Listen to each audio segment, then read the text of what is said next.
वासुदेवाय। ओम नमो भगवते वासुदेवाय। ओम नमो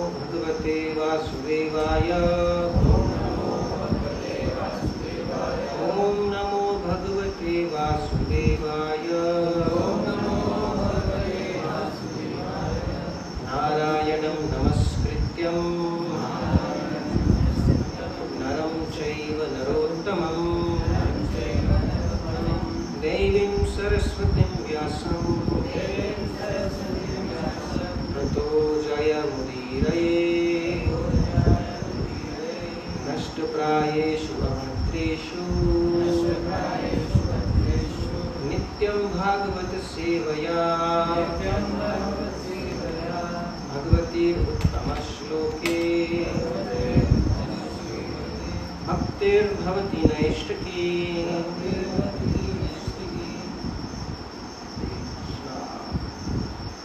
आज हम पढ़ रहे हैं श्रीमद् भागवतम का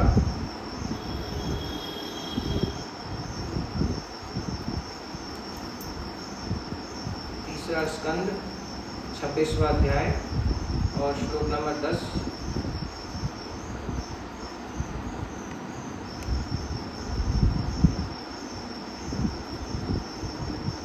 श्री भगवान उवाच यत्त्रिगुणम् अव्यक्तम् यत्त्रिगुणम् अव्यक्तम्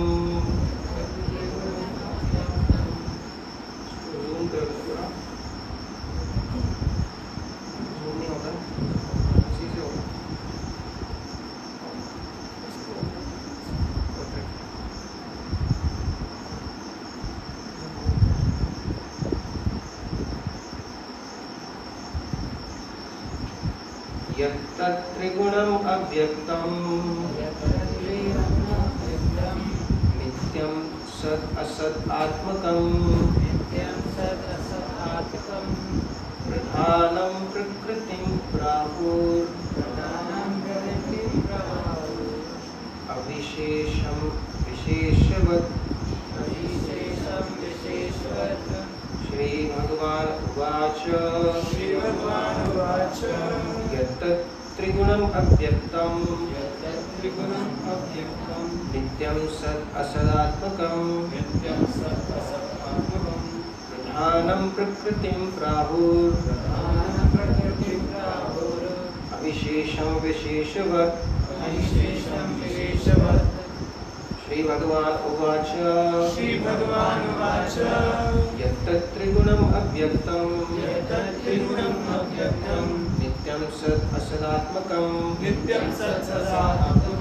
प्रधानं प्रकृतिं प्राहुर् अविशेषं विशेषवत्। श्री भगवान उवाच यत्त्रिगुणम् अव्यक्तम् नित्यं सत् असत् आत्मकम्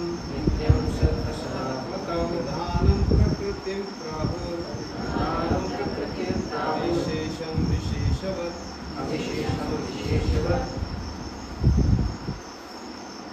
श्री भगवान उवाच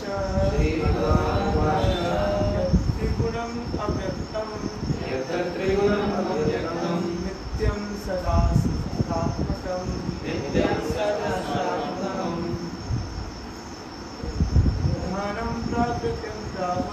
प्रधानं प्रकृतिं प्राहुर् विशेषम् अविशेषं विशेषवत्। माता जी कोई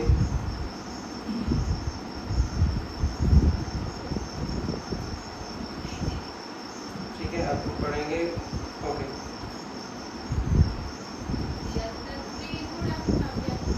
यत्त्रिगुणम् अव्यक्तम् नित्यं सत्सदात्मकम्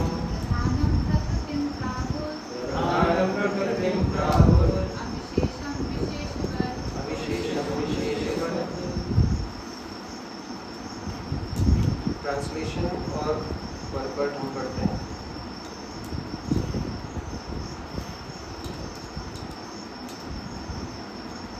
भगवान ने कहा, तीनों गुणों का अप्रकट शाश्वत संयोग ही प्रकट अवस्था का कारण है और प्रधान कहलाता है। जब यह प्रकट अवस्था में होता है तो इसे प्रकृति कहते हैं। तात्पर्य, भगवान इंगित करते हैं कि प्रकृति सूक्ष्म अवस्था में होती है जिसे प्रधान कहते हैं, और वे इस प्रधान का विवेचन करते हैं। प्रधान एवं प्रकृति की व्याख्या यूँ है कि प्रधान सूक्ष्म है, समस्त भौतिक तत्वों का निर्विशेष सार। यद्यपि ये निर्विशेष है किंतु यह समझा जा सकता है कि उसमें सार तत्व निहित है। जब तीनों गुणों के द्वारा समस्त भौतिक तत्व प्रकट होते हैं तो यही प्राकट्य प्रकृति कहलाती है। निराकारवादी कहते हैं कि ब्रह्म में कोई विविधता या भिन्नता नहीं है, अतः यह कहा जा सकता है कि प्रधान ब्रह्म अवस्था है, किंतु वास्तव में ऐसा नहीं है। प्रधान ब्रह्म से भिन्न है क्योंकि ब्रह्म में प्रकृति के तीनों गुणों का अस्तित्व नहीं रहता। यह तर्क किया जा सकता है कि महत तत्व भी प्रधान से भिन्न है क्योंकि महत तत्व में प्राकट्य होता है, किंतु यहाँ प्रधान की वास्तविक व्याख्या दी गई है। जब कार्य कारण स्पष्ट रूप से प्रकट नहीं होते तो समस्त तत्वों में कोई प्रतिक्रिया नहीं होती और प्रकृति की इस अवस्था को प्रधान कहते हैं। प्रधान काल तत्व भी नहीं है क्योंकि काल में कार्य कारण सृष्टि तथा प्रलय होते हैं। ना तो यह जीव है, ना उपाधिमय बुद्धि जीव है, बद्ध जीव है, क्योंकि जीवों की उपाधियां शाश्वत नहीं है। इस प्रसंग में नित्य विशेषण के रूप में प्रयुक्त है जो शाश्वतता का सूचक है, अतः अपने प्राकट्य के पूर्व प्रकृति की अवस्था प्रधान कहलाती है। ओम अज्ञानतिमिरन्ध्रस्य ज्ञानाञ्जनशलाकया चक्षुरुन्मीलितं येन तस्मै श्रीगुरवे नमः। श्रीचैतन्यमनोभीष्टं स्थापितं येन भूतले स्वयं रूपकदा मह्यं ददाति स्वपदान्तिकं। वन्देऽहं श्रीगुरो श्रीयुतापदकमलं श्रीगुरुं वैष्णवांश्च श्रीरूपं साग्रजातं सहगण रघुनाथान्वितं तं सजीवं साद्वैतं सावधूतं परिजनसहितं कृष्णचैतन्यदेवं श्रीराधा कृष्णपादान् सहगण ललिता श्रीविशाखान्वितांश्च मां चाकल्पतरुभ्यश्च कृपा सिन्धुभ्य एव च पतितानां पावनेभ्यो वैष्णवेभ्यो नमो नमः। हे कृष्णा करुणा सिन्धो दीनबन्धो जगत्पते गोपेश गोपिकान्त राधाकान्त नमोऽस्तुते।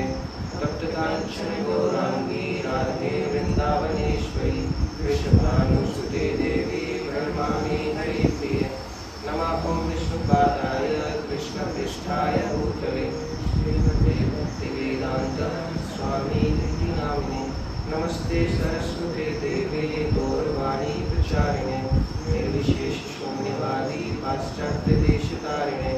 जय श्री कृष्ण चैतन्य प्रभु नित्यानंद श्री अद्वैत गदाधर श्रीवासादि गौर भक्तवृंद। हरे कृष्णा कृष्णा कृष्णा हरे हरे, हरे राम राम राम हरे हरे। हरे कृष्णा।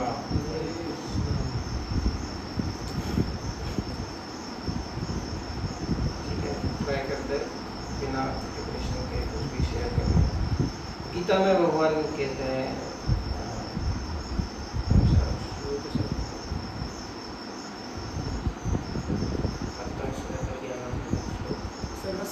सर्वस्य चाहं हृदि सन्निविष्टो मत्तः स्मृतिर्ज्ञानम् अपोहनं च वेदैश्च सर्वैः अहमेव वेद्यो वेदान्तकृत् वेदविदेव चाहम्।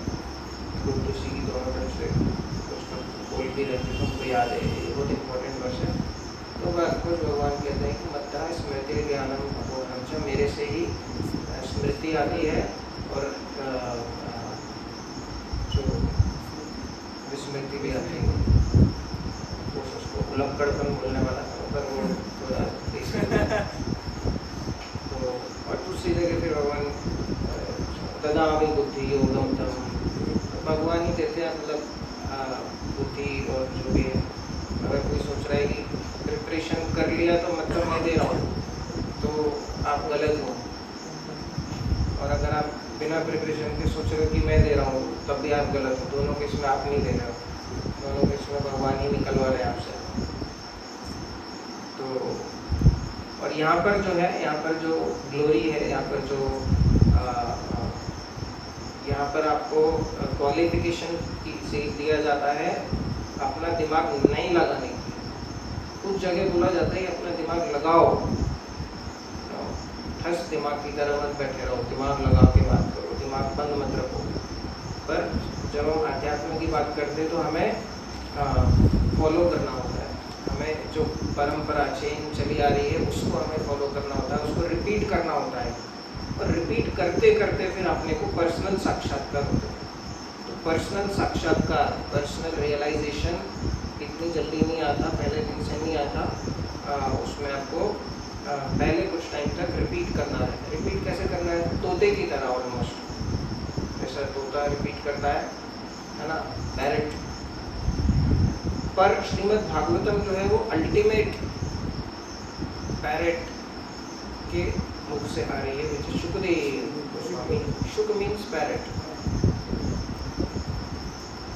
तो और उनके बारे में भी बहुत डिस्क्रिप्शन है शुकदेव गोस्वामी की, जो कृपा करुणा के बारे में श्रीमद् भागवतम में। यस्यानुभावम् अखिल श्रुति सारमेकम् आध्यात्मदीपमतिथि तीर्षतां तमोघम् संसारिणां करुणया पुराणप्रियं तम व्याससूनुम् उपयामि गुरुं मुनीनां। व्याससूनु शुकदेव गोस्वामी। तो उनकी करुणा के कारण ये सारी चीज़। अब तीसरे श्लोक में क्या क्या क्या कहता है श्रीमद् भागवतम फर्स्ट कैंटो? निगम कल्पतरोर गलितम फलम। क्या है सेकंड? निगम कल्पतरोर गलितम फलम। सेकंड लाइन चेक करो। श्लोक याद होना बहुत ज़रूरी है। श्लोक अगर याद होते हैं तो जीवन में शोक नहीं होता। ये सच्चाई है। और दूसरी चीज़ ये है कि जब भी आप आध्यात्म को प्रैक्टिकल लाइफ में अप्लाई करते हैं तो आपको माइंड में श्लोक याद आने चाहिए। शुक मुखाद अमृत द्रव्य संहितम पिबत भागवतम रसमालयन मुहुरहो रसिका भुवि भावुका, ये श्लोक है। तो मैं बोल रहा था कि जब भी आप इस रास्ते में जाते हैं और हम बोलते हैं कि लेक्चर में जो सुनते हैं वो अप्लाई करना चाहिए, तो अप्लाई करने के लिए पहले माइंड में आना चाहिए।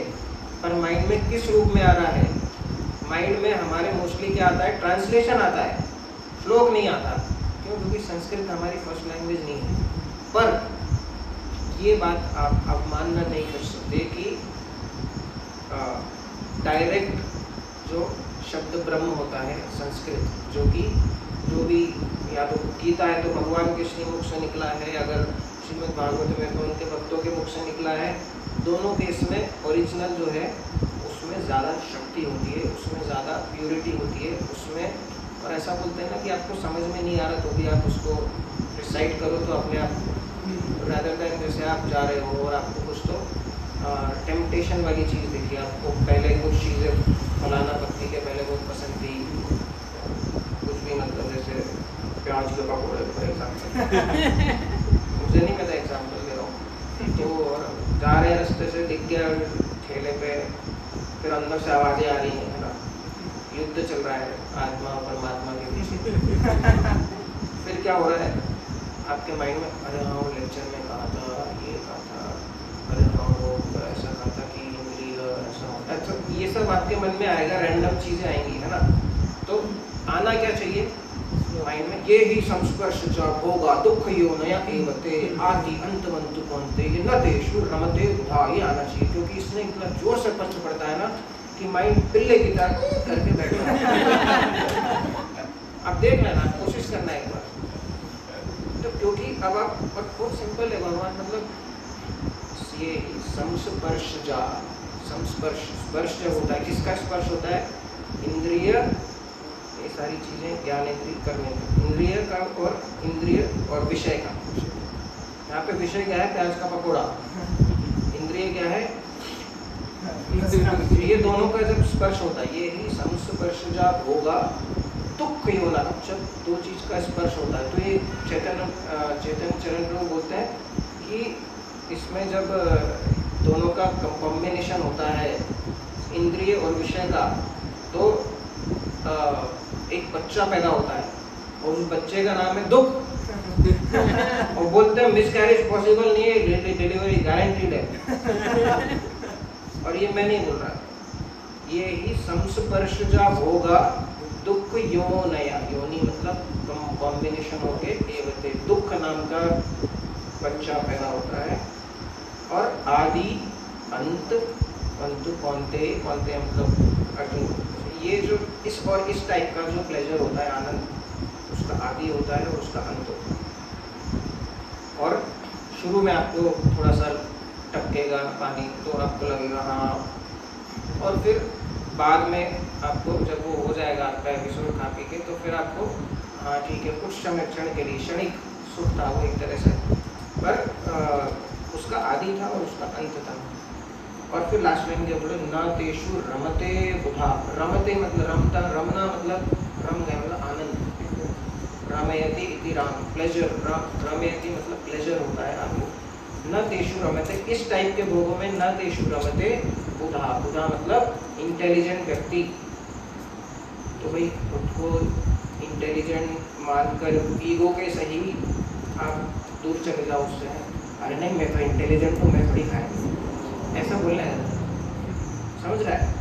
तो इसके लिए ये वाले इस श्लोक के थ्रू में ऐसे ही टॉपिक थोड़ा डाइवर्ट हो रहा हूँ, पर ये मेरे को रजिस्टर भी करना था कि श्लोक याद करने की आदत डालिए, क्योंकि ओरिजिनल में शक्ति होती है। एक इंग्लिश में सेइंग है, there is something is lost in translation, एक सेइंग है, ट्रांसलेट करते हैं ना कोई भी चीज़ तो कुछ तो टूट जाता है, कुछ तो लूज हो जाता है, क्यों? क्योंकि ट्रांसलेट ओरिजिनल का भाव तो नहीं मेंटेन रहा आपने। और इंग्लिश तो सबसे थर्ड क्लास लैंग्वेज है ना, तो आपको पता ही है, एग्जाम्पल नहीं दूंगा मैं। तो ऐसा है कि इसके लिए आप श्लोक याद करें और वर्ड फॉर वर्ड मीनिंग आपको धीरे धीरे आपको संस्कृत भी आने लगेगी, उसका थोड़ा बहुत आइडिया। और आपको संस्कृत व्याकरण नहीं सीखना है, जितना आपके स्कूल में हो गया संधि समाज वो ठीक है, अभी आप श्लोक से रिलेटेड जितना संस्कृत है उतना सीख लीजिए, अलग से सीखने की ज़रूरत नहीं है। आप सीखना हो तो बिल्कुल सीख भी सकते हैं, कोई उसके लिए डिस्करेजमेंट नहीं है, क्योंकि फिर आप और डीप में रिसर्च, आप और चीज़ें पढ़ सकते हैं, कमेंट्री पढ़ सकते हैं। तो ये वाली पॉइंट है कि श्लोक याद होना ज़रूरी है। तो सुखदेव गोस्वामी पढ़ते हम तम व्यास सूनो बयामी गुरु मनीना, तो ये क्या बोल रहा है, निगम कल्पतरोर गलितम फलम शुक मुखाद अमृत द्रव संयुतम, क्या बोल रहा है, निगम, निगम मतलब जो ऊपर से आ रहा है, ये नगर निगम की बात नहीं कर रहे हैं, निगम का मतलब होता है जो ऊपर से आ रहा है। निगम कल्पतरोर गलितम फलम है ना, गलितम फलम मतलब पका हुआ फल, पका हुआ फल, कार्बाइड से नहीं पकाया है उसे, इथिलीन से नहीं पकाया है, गर्म हवा छोड़कर कैरी तोड़ के राम नहीं पकाए गए हैं। गलितम फलम मतलब नेचुरली पका हुआ है, नेचुरली राइपन फ्रूट है वो। मुझे लगता नहीं हम में से किसी ने, बहुत ही कम शायद कोई होगा, किसी ने डायरेक्ट नेचुरली पेड़ से पका हुआ आम तोड़ के या पक के गिर गया नीचे, ऐसा किसी ने खाएगा नहीं। कोई उसका टेस्ट को डिस्क्राइब करना चाहे प्रभु जी, नॉर्मल तो ठेले से आम लेते हैं, उसमें इसमें क्या अंतर है?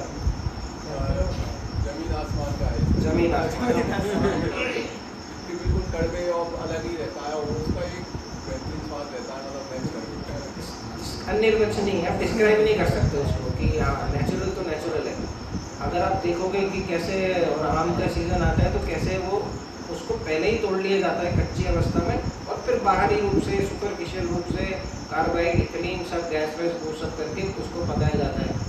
तो हमारी तो ऐसी हालत है कि हमें ओरिजिनल टेस्ट समझता भी नहीं है, क्योंकि ऐसी आदत हो गई है हमारी कि अननेचुरल खाने की।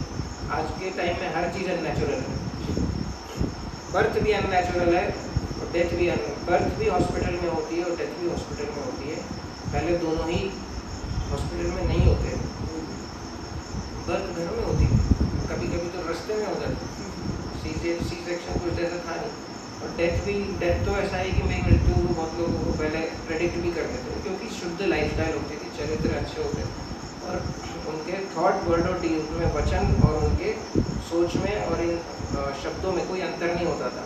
ये इस तरह से जो तपस्या की लाइफ जीते हैं उनको कभी कभी आइडिया आपके शायद कोई ग्रैंडफादर, दादा, परदादा, उनमें से कुछ होंगे ऐसे जिनने प्रेडिक्ट कर दिया था कि अपना जो मृत्यु ऐसा करके। तो ऐसा है। तो निगम कल्पतरुर, ऊपर से आया, निगम मतलब ऊपर से आया हुआ, कल्पतरुर, कल्पतरु, गलितम फलम, गला, पका हुआ, गलितम मतलब पका हुआ, गला हुआ नहीं, तो संस्कृत में गलितम। शुक मुखाद, अमृत द्रव्य संयुतम, हम बोलते हैं कि वो जामफल का पेड़ होता है, उनमें तोता खा लेता है तो वो बोलते और ज़्यादा टेस्टी हो जाता है। वो वही बात यहाँ से आ रही है वो बात। शुक मुखाद अमृत द्रव्य संयुतम, जो ऑलरेडी पका हुआ फल है उसको शुकदेव गोस्वामी ने, अभी कौन से फल की बात हो रही है? श्रीमद् भागवतम फल की बात हो रही है, जो कि शुक मुखाद, शुकदेव गोस्वामी ने उसको टेस्ट कर लिया है तो और ज़्यादा मीठा हो गया है वो। पिबत भागवतम रसमालयम, ये जो भागवतम, श्रीमद् भागवतम का रस, इसको आप आनंद लो। मुहुरहो रसिका, भावुक और रसिक लोग इसका आस्वादन करते हैं। ऐसा है श्रीमद् भागवतम। और इसी रिलेशन में अगर हम ये करंट श्लोक की बात करें तो बहुत ही टेक्निकल श्लोक है। और थर्ड कैंटो जो है जिसमें सांख्य योग डिस्क्रिप्शन है, कपिल देव, कपिल जो भगवान कपिल है उनने देवहूति को जो इंस्ट्रक्शन दिए हैं, बहुत ही टेक्निकल सेक्शन है। किसी को साइकोलॉजी में इंटरेस्ट है, किसी को ये चीज़ में भी इंटरेस्ट है, आपको इसमें से आपको बहुत सारे हिंट मिलेंगे। ये जो है ये प्राइमरी क्रिएशन की बात हो रही है, प्रधान सृष्टि के पहले प्राइमरी का कुछ। तो ये बहुत ही डिटेल्ड टॉपिक है। I think creation second canto में है, पर ये सांख्य योग से रिलेटेड ही है। तो इसमें क्या बता रहे हैं?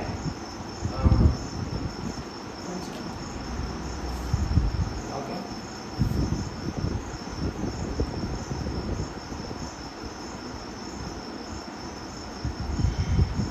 यहाँ पे प्रधान की बात हो रही है।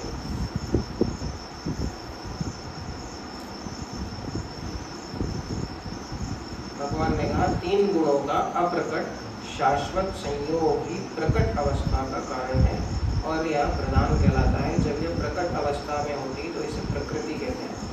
अब ये एक्चुअली टेक्निकल है, इसको मैं ईमानदारी से कहूँगा कि इसको समझने के लिए थोड़ा सा भगवान की ये भी लगती है, थोड़ा सा हमारी तरफ से भी एफर्ट लगता है, और अच्छा टीचिंग भी लगता है इन कॉन्सेप्ट को समझने में। और बहुत लोडेड है ये सारे के सारे ना, बहुत ही लोडेड शब्द हैं। और इसके लिए भागवत सुबोधिनी एक आती है गोवर्धन इको विलेज पब्लिशिंग की, वो आपको उसमें क्या है कि उसमें बहुत ही विजुअल तरीके से सारी चीज़ बताई है, टेबल चार्ट्स, ये सारी चीज़ें बना के। तो अभी एक बात हमने कही है कि जैसे बहुत बार हमको संस्कृत की हम बात कर रहे थे कि डायरेक्ट हमको ये संवर्णन करना ज़रूरी है, जिससे कि उसमें आपको और गीता तो उसके लिए बहुत ज़्यादा इम्पोर्टेंट है क्योंकि भगवान का ही है। अभी यहाँ भी भगवान खुद ही कह रहे हैं, गीता में भी श्री भगवान उवाच, और ये भी यहाँ भी है, यहाँ पे कपिल भगवान बोल रहे हैं ये वाली चीज़। तो 3 गुणों की बात हो रही है। 3 गुण जो है वो अपने आप में बहुत ही बड़ा कॉन्सेप्ट है। 3 गुण, 3 modes of nature, goodness, passion, ignorance, क्या बोलते हैं, सत्व, रजस और तम। और किस किसने भगवद गीता पूरी पढ़ ली है? सिर्फ एक, बाकी सब बांटते ही हैं, बस पढ़ते हैं। स्टॉल लगा लो, पैसे कलेक्ट कर लो, अकाउंट सेटल कर लो। शायद हो सकता है अपने चाचा मामा रिलेटिव को लेक्चर भी दे दो, गीता में ऐसा कहा है, पर शायद अच्छा तो आपको अभी मतलब कम से कम एक बार तो आपको सिर्फ किधर क्या है वो समझने के लिए लगेगा। कृपया आप इसको HW नोट कर सकते हैं अपनी डायरी में कि आपको भगवद गीता स्टार्ट करनी है एंड टू एंड। आपको वेट नहीं करना है। संडे प्रोग्राम में हर हफ्ते एक श्लोक होता है, 700 श्लोक है, 700 हफ्ते, 7 दिन का पता नहीं है, 700 हफ्ते तक जिंदा रहोगे आप? पता है आपको? कुछ नहीं पता है। इसके लिए जितना जल्दी हो सके भगवद गीता का रीडिंग स्टार्ट कीजिए। और कोई ऐसा ये ज़रूरी नहीं है, डिपेंडेंसी मत रखिए, ग्रुप में ही पढ़ेंगे, कोई लेक्चर देगा नहीं, आप खुद अपने मन से रीडिंग कीजिए, क्योंकि जब उसके बाद जब लेक्चर होगा तब आपको कुछ ना कुछ तो समझेगा, कुछ ना कुछ तो चमकेगा। तो क्योंकि भगवद गीता में 3 गुणों का कॉन्सेप्ट जो है वो बहुत अच्छे से और डिटेल में समझाया है और बताया गया है कि कैसे हर चीज़ ऑलमोस्ट 3 गुणों के अंदर आती है। और ये जो 3 गुण हैं, सत्व, रजस, ये तीनों आपस में कंबाइन हो गए, इंटरेक्ट हो गए। ये गीता में नहीं है, ये आई थिंक कोई दूसरी जगह पे है। ये टीचिंग्स ऑफ लॉर्ड चैतन्य में है या कहीं, तो मेरे को एग्जैक्टली याद नहीं है, पर 3 गुण कंबाइन होकर परम्यूटेशन एंड कॉम्बिनेशन आपने पढ़ा था ना, वो लिटरली सेम फैक्टोरियल बना के आई थिंक उसका 81 कॉम्बिनेशंस निकलते हैं, 81, और अलग अलग उसका ये करके कि मिक्सचर, 3 मोड्स के मिक्सचर के हिसाब से, तो वो 81 टाइप्स ऑफ आई थिंक भक्ति या कुछ, कोई वो अलग टॉपिक है। पर गीता आपको बताती है कि हर चीज़ 3 गुणों में होती। टाइम्स ऑफ द डे, जो दिन है आपका, उसके जो अलग अलग टाइम है वो 3 गुणों में होती। सुबह का 4 बजे का टाइम ब्रह्म मुहूर्त कौन से गुण में आता है? टेक्निकली शुद्ध सत्व, सत्व के भी थोड़ा ऊपर है, क्योंकि वो एक्सक्लूसिवली भजन और भगवान के भक्ति के लिए बना हुआ है। दोपहर का जो टाइम है वो राजसिक टाइम में आता है। शाम का, रात का जो टाइम है वो तमोगुण होता है। अब ऐसा नहीं है यहाँ पे कि गुण तमोगुण बुरा होता है, ऐसा नहीं होता है। या फिर रजोगुण हमें सिर्फ सात्विक बनना है, ऐसा एग्जैक्टली शायद आपके जीवन में एप्लीकेबल ना हो। अभी एक कॉन्सेप्ट मैं आपको बता रहा हूँ कि आप समझने की कोशिश कीजिए, और इसके लिए आपको गीता पता होना ज़रूरी है, बहुत इम्पोर्टेंट है। एक और रिक्वेस्ट है कि अगर हम अपना स्पाइन को स्ट्रेट करके बैठते हैं तो ज़्यादा टेंशन होता है, और जो भी हम श्रवण कर रहे हैं ना वो एकदम अंदर जाता है। और दूसरा है कि बुढ़ापा जल्दी नहीं आता है, तो ऐसा है। तो यहाँ पर क्या है कि हर चीज़, जैसे मैंने बताया टाइम्स ऑफ द डे 3 गुणों में होता है। फूड, खाना, प्रसाद, तो इसलिए नहीं बोल रहा मैं, फूड बोल रहा हूँ, जो भी हम भोजन ग्रहण करते हैं टिपिकली जो वो भी 3 गुणों में आता है। तो जैसा हम बोलते हैं मांसाहार और ये सब तमोगुण में आता है, जो आपका तेल या ऑयली, फ्राइड और बहुत ज़्यादा स्पाइसी और ऐसा, ये सब क्या है, ये आपका रजोगुण में आता है। और सात्विक फूड तो पता ही है आपको, क्योंकि ऐसा। और क्या होता है 3 गुणों में? बहुत सारी चीज़ें हैं। चैरिटी, दान भी 3 गुणों में होता है, कि जिस तरह से आप दूसरों को बताने के लिए आप चैरिटी कर रहे हो। वो बोलते हैं ना कि हाँ हमने इतना डोनेशन दिया है, तो वहाँ पे ईंट पे हमारा नाम लिख देना है ना, वो ट्रिक होती है, ये होती है, वो फलाना यहाँ पे ने ये किया, वो लिखा होना ज़रूरी है।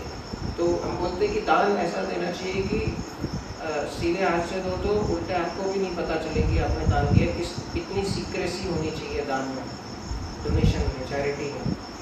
वो तो ठीक है, हमारे यहाँ पे ग्रुप में हम ये करते हैं जिससे कि थोड़ा इंस्पिरेशन आए सबको। और क्या चीज़ें होती हैं 3 गुणों में? कोई भी कार्य हम करते हैं तो अलग-अलग उसमें कर्म, तो थोड़ा सा ब्रॉड हो गया। और क्या चीज़ें, मतलब बहुत सारी चीज़ें। हमारी जो है सोच जो होती है, नहीं, गीता से कुछ बोलना है आपको, तो भगवान इसके लिए होमवर्क है आपको आज से ही एवरीडे 1 श्लोक या फिर 2 श्लोक, अगर छोटे ट्रांसलेशन पर पढ़े तो 2 श्लोक आपको शुरू करना। समझ में आए चाहे नहीं आए, पी लो, कड़वी दवाई समझ के पानी, जैसे भी है, हिंदी इंग्लिश जो आपको कंफर्टेबल है। अभी यहाँ पर आपको ये जो चीज़ें, इसको आप कैसे प्रैक्टिकल लाइफ में इम्प्लीमेंट कर सकते हो, कि जैसे हम बोल रहे हैं कि कोई अभी जैसे रात को तमोगुण ज़रूरी होता है, क्योंकि आप सो ही नहीं पाओगे। अगर रात को आप रजोगुण में हो, बहुत ज़्यादा पैशन, ऐसे नाइट शिफ्ट चल रही है लोगों की, या फिर कुछ लोग का रात को ही मतलब गीता में भी ये श्लोक है, या निशा सर्वभूतानि, जो जब संत जनों की और साधुओं की जब रात होती है तब दूसरे लोगों का दिन शुरू होता है, ऐसा करके। तो अगर आप बहुत ज़्यादा पैशन में होंगे तो आपको क्या होता है, नींद नहीं आती। बहुत लोग को नींद नहीं आ रही ना रात को, और या फिर फॉल स्लीप होने में बहुत मुश्किल हो रही है। आप समझ लो रजोगुण हैवी हो रहा है, रजोगुण हैवी हो रहा है, क्योंकि आपका माइंड एकदम F1 फरारी की तरह रेस कर रहा है कि अरे क्या क्या क्या, इसके लिए नींद नहीं आ रही है। एक्चुअली उधर होना चाहिए तमोगुण, प्रधान होना चाहिए। बाकी तो हमेशा रहेंगे, हमेशा इंटरप्ले होता है तीन गुणों का। वो होता है ना साउंड वाला मिक्सर, जैसे बताया था, ऊपर नीचे होते रहते हैं वो। तो उसी प्रकार जब डे टाइम में आपका दैनिक का जो ऑक्यूपेशनल ड्यूटीज, आपका जॉब, वर्क, बिजनेस, उसमें आपको रजोगुण की आवश्यकता होती है। अगर आप दुकान पे ऐसा बैठ जाओ माला लेके, कोई नहीं आएगा, और सो जाओ तो भी कोई नहीं आएगा। चोर ऑफकोर्स आएगा, लेके जाएगा आपको फिर, बट उस समय आपको रजोगुण मतलब पैशन, अच्छा हाँ किया, पास करो ऑफकोर्स जो भी आपका सेटिंग टेक्निक है। अगर आप जॉब में कर रहे हो तो मीटिंग्स में आप सजेशन दे रहे हो, ऐसा कर रहे हो, तो वो जो टाइप ऑफ एक्टिविटी है उसका टाइम्स ऑफ द डे में सिंक होना ज़रूरी है। आप देखते हो जो भी नाइट क्लब्स है, पब्स है, जो भी डांस बार है, ये सब चीज़ें हैं, कब शुरू होते हैं? मान लो ब्रह्म मुहूर्त 5 बजे सुबह एकदम बोला है, कोई नहीं, फील ही नहीं आएगा।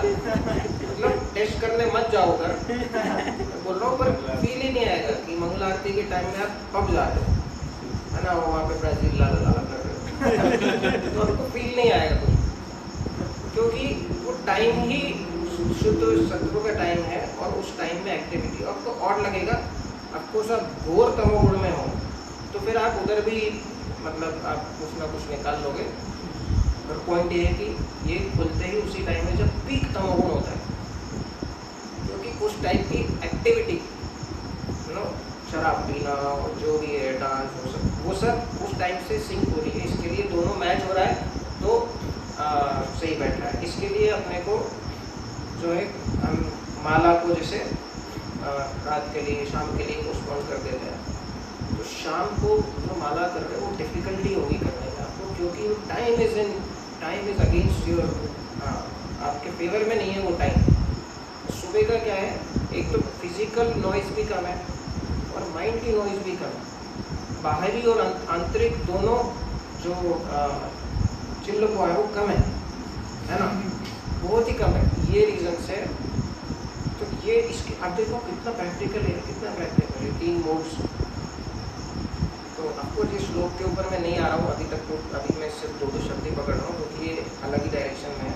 तो यहाँ पर एक्चुअली सृष्टि के निर्माण और उससे रिलेटेड बात हुई कि हर चीज़ में 3 गुण क्यों आ रहा है, क्योंकि 3 गुण से ही सब बना हुआ है, 3 गुण से ही बना हुआ है। यही तो वो बोल रहे हैं कि अनमैनिफेस्टेड जो अप्रकट्य ये है वो 3 गुणों से आया है, और उससे जो है प्राकट्य जो है 3 more is the cause of manifest state. तो जो 3 गुणों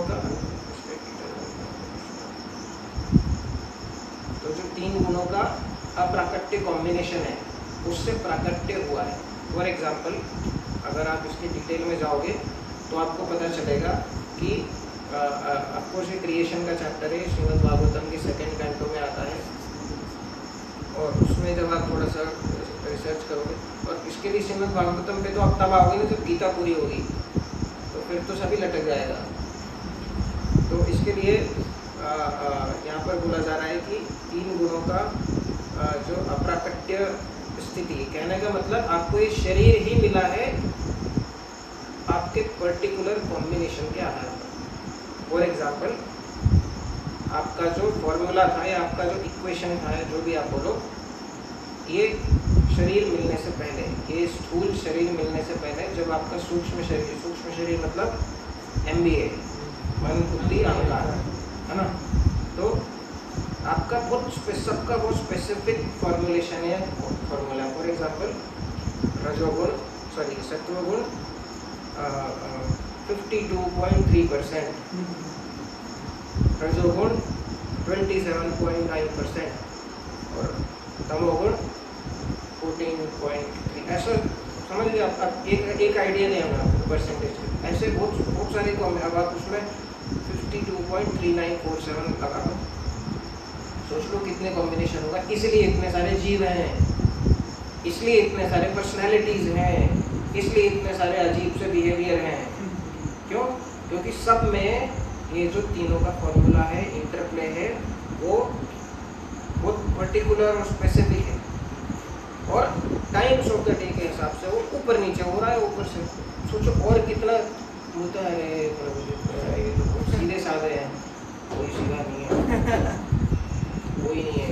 मतलब आपको शरीर आपको मिला है वो सीधे, ठीक है, आप इस जन्म में आपका चरित्र अच्छा होगा, वैसे आप इन जनरल बोल सकते सीधे, पर इस दृष्टि से देखें तो बहुत कॉम्प्लिकेटेड है सब।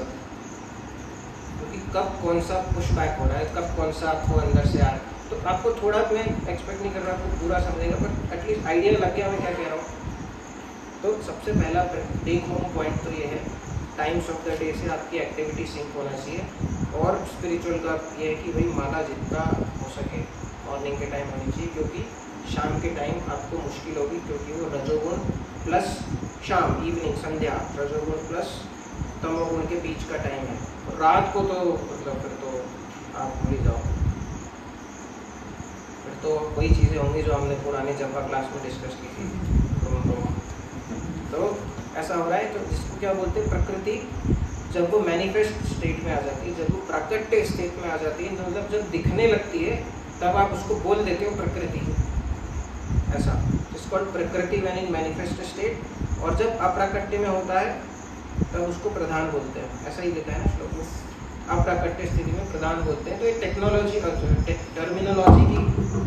टर्मिनोलॉजी की बात हो रही है यहाँ पे, वो आपको पता होना चाहिए कि कैसा हो रहा है।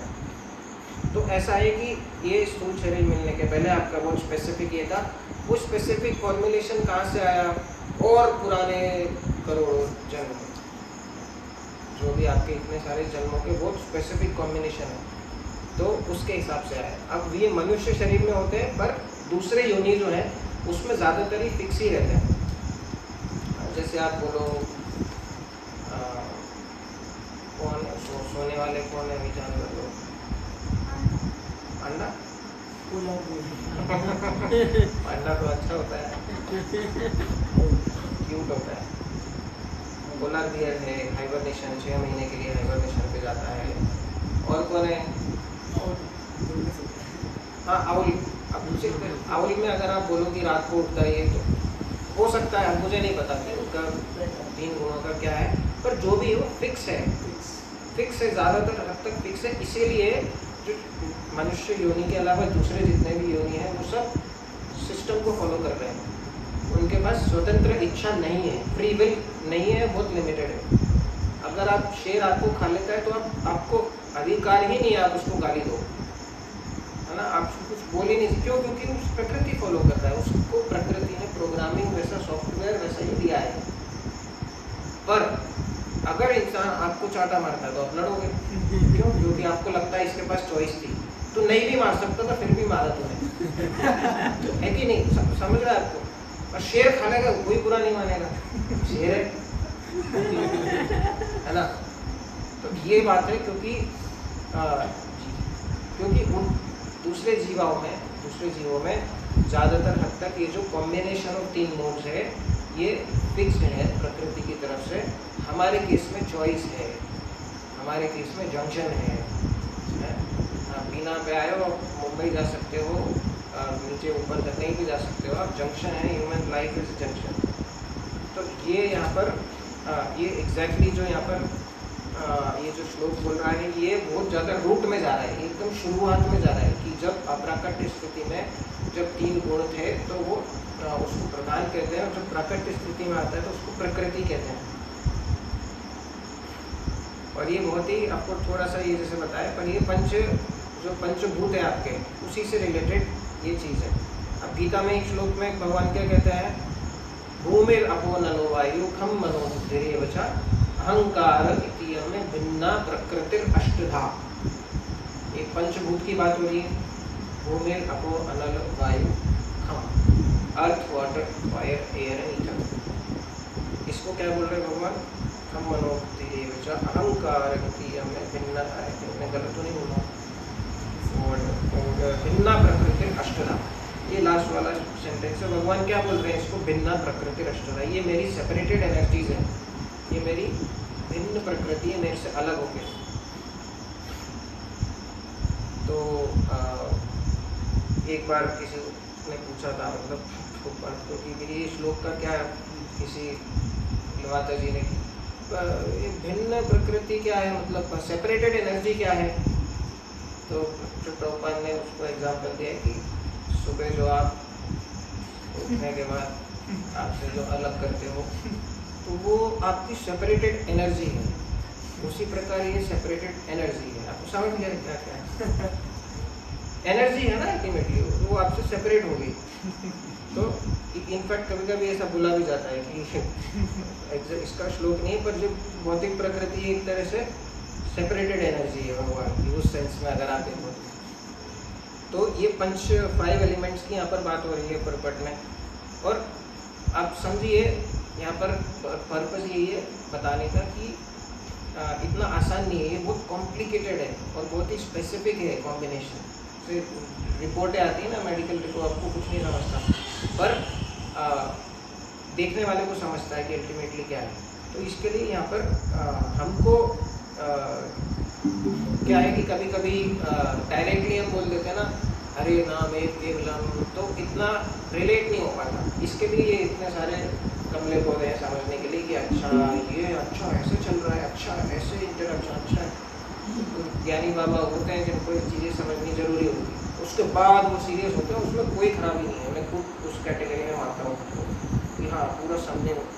तो आप कोशिश स्ट्रगल ये करना चाहिए कि हाँ भाई ये जो चीज़ें हैं ये हम समझें और इससे हमको बहुत सारी चीज़ें समझ में आए।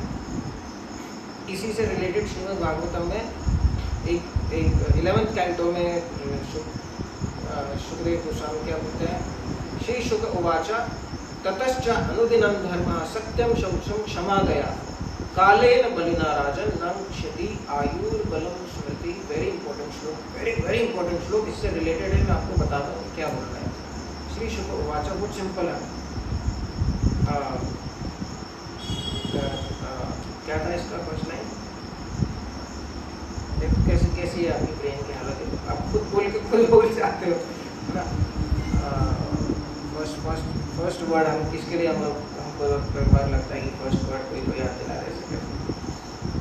यहाँ पर सुखदेव गोस्वामी यहाँ पे एक इम्पॉर्टेंट वर्ड मैं आपको बताऊंगा क्या बोल रहे हैं कि ये आता है 11वें स्कंद में।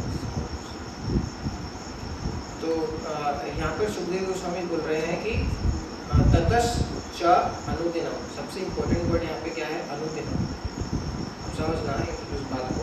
ततश्च अनुदिनम, अनुदिनम मतलब एवरीडे, प्रत्येक दिन। ततश्च अनुदिनम सत्यम शौचम क्षमा दया, ये जो है ये अच्छी क्वालिटीज़ जो होती हैं। और ये बोला जाता है कि कलयुग जब आता है तो ये क्वालिटीज़ का नुकसान हो जाता है, जो हमने पढ़ा है कि श्रीमद् भागवतम के शुरू में, जो धर्म के 4 पैर में से 3 टूट जाते हैं ऐसा करके। ततश्च अनुदिनम सत्यम शौचम क्षमा दया। सेकेंड लाइन क्या बोल रही है, ध्यान से समझना इसको, बैक स्ट्रेट करके। कालेन बलिना राजन, कालेन मतलब कलियुग की बात हो रही है। कालेन बलिना राजन न क्षति आयुर्बलम स्मृति, ये जो 7-8 चीज़ की बात हो रही है। सत्यम शौचम क्षमा दया आयु बलम स्ट्रेंथ और स्मृति। क्या बोल रहे हैं यहाँ पर, वो मतलब कैसे बोल रही है, इससे ज़्यादा बहुत ज़्यादा इम्पोर्टेंट। VVVIM आपके लिख देना स्कूल में, तो वैसा है। ये अनुदिनम मतलब एवरीडे, प्रत्येक दिन के साथ ये 8 चीजों का क्षय हो रहा है ना।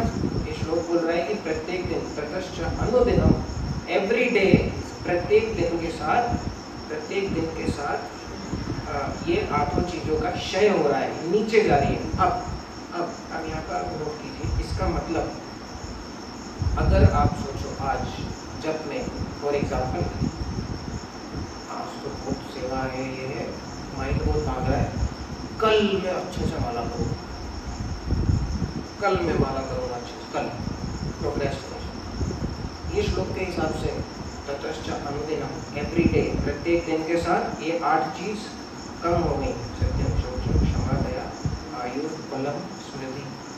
तो कल नेक्स्ट डे आपका माइंड को कंट्रोल करना और ज़्यादा मुश्किल हो जाएगा।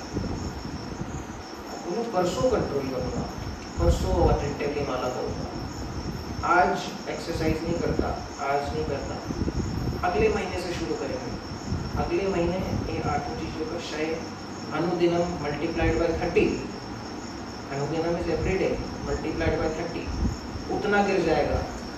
तो आज आपका बल, आज आपके शरीर में स्ट्रेंथ अगर S है, कल आपके शरीर में डेल्टा S से माइनस हो जाएगी अनुदिनम। और यहाँ पर क्या बात होगी, जितना आप पोस्टपोन करोगे, जितना, याद रखना, सत्यम, शौच, क्षमा, दया, आयु तो जा ही रही, आयु, बलम, स्मृति आपकी चली जाएगी।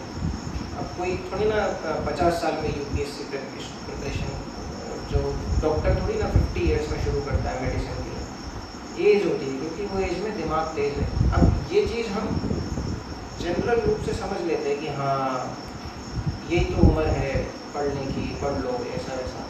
पर ये चीज़ अगर आप जूम इन कर दो, अगर इसमें आप माइक्रोस्कोप लगा दो, एकदम छोटे लेवल पे जाओ, तो छोटा लेवल क्या है, अनुदिनम, एवरीडे, हर दिन ह्रास, हर दिन क्षय हो रहा है। कल अच्छे से माला करूँगा, कल डिफिकल्ट हो जाएगा थोड़ा सा, परसों बहुत ज़्यादा डिफिकल्ट, इसके लिए आज कर, अभी कर, लाइक दैट। स्ट्रेंथ कम हो जाएगी आपके शरीर में, स्मृति कम हो जाएगी, आयु हरति वै पुंसाम उद्यन अस्तंचयन्तसौ तस्यार्थे यक्षणो नीता उत्तम श्लोक वार्तया। श्रीमद् भागवत। आयु हरति वै पुंसाम, सूर्य के उदय और अस्त होने से आपकी आयु कम हो रही है। तो इसके लिए भगवान उत्तम श्लोक के चर्चा में लगे। पॉइंट ये है कि ये कोई भी चीज़ में एप्लीकेबल है, आपके प्रोफेशनल लाइफ में भी एप्लीकेबल है। जो भी अच्छी चीज़, जो भी हार्ड चीज़ आप पोस्टपोन कर रहे हो कल के लिए, बाद के लिए, तो अभी इजी होगा तो बाद में हार्ड होगा, अभी हार्ड होगा तो बाद में इजी होगा, ऐसा ही है। तो ये वाली बात है जो कि अनुदिनम, एवरीडे। इसके लिए ये जो 3 गुणों के बारे में जो हमने आज समझा, किस तरह से काम कर रहे हैं, कैसे अपनी एक्टिविटी और टाइम ऑफ द डे में सिंक बैठाना, मैच होना ज़रूरी है, कैसे हर एक एक्टिविटी के लिए बेस्ट टाइम होता है, वो बेस्ट टाइम, इसके लिए बचपन में हर एग्ज़ाम के पहले सुबह उठ के पढ़ते थे, है ना, भले ही गिर रहे हो, नींद आ रही हो, पर ऐसा लगता था हमें, ऐसा हमारी बिलीफ थी कि सबकॉन्शियस कि हाँ सुबह जल्दी याद होता है। ये क्योंकि ना उस समय है ही इस तरह, माइंड की नॉइज़ कम है, बाहर की नॉइज़ कम है, तो बहुत ईजी हो जाता है ऐसा लगता। तो ये वाली चीज़ें आपको, आई होप आपने ये आपके इसमें कुछ पॉइंट्स निकालने होंगे इसके लिए।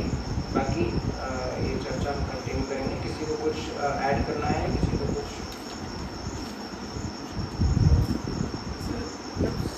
कंडीशन सोल्व रहती है तो उसमें मन के एमडी रहता है, तो तभी आपका ट्रेकियो जब ये शरीर ले लेती है तो प्रकृति बन जाता है, तो ऐसा ही है। मृत्यु के बाद आत्मा प्लस सूक्ष्म शरीर दोनों का नहीं, मोड ऑफ नेचर तो बॉडी का अफेक्ट करते हैं। नहीं, जब भी ये ट्रैवल होता है ना, तो आत्मा प्लस सूक्ष्म शरीर रहता है साथ, और सूक्ष्म शरीर के, आत्मा तो कवर्ड है, सूक्ष्म शरीर में जो भी आपका प्रोग्रामिंग है उसके हिसाब से आपको नेक्स्ट स्थूल शरीर मिलता है।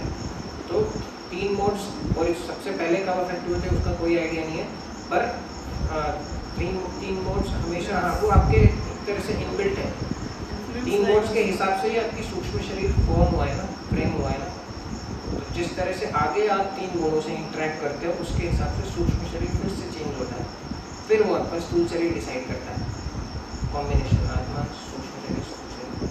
ठीक है, इन्फ्लुएंस हमेशा रहता है सोल उनसे, जब इन्फ्लुएंस तो रहता है, इन्फ्लुएंस तो हमेशा है, क्योंकि आप भौतिक जगत में हो ना, भौतिक जगत ही 3 गुणों से बना है, पूरी प्रकृति ही प्रकृति मतलब क्या, प्राकट्य रूप है 3 गुणों का, भी तो बोल रहे हैं इसमें।